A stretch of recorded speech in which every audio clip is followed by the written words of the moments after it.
60 বছরেরও বেশি সময় ধরে চলা এক দুঃস্বপ্নের পর অবশেষে মানুষ আজ স্বস্তির নিঃশ্বাস নিতে পারল। তারা যেন এমন এক কারাগারে ছিল যেখানে দেখা করাও নিষিদ্ধ। এই চিত্র যেন বিপর্যয়ের বিশালতা, ভয়ানক এক ট্র্যাজেডি এবং অপরাধী চক্রের রেখে যাওয়া ধ্বংসের চিহ্ন। এখন পুনর্নির্মাণ এবং ক্ষত নিরাময়ের সময়।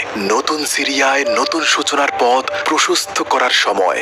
একটি স্বাধীন সম্মানের সিরিয়া, সভ্যতা ও ইতিহাস, সুখময় দিন আর সবুজ গাছগাছালির সিরিয়া।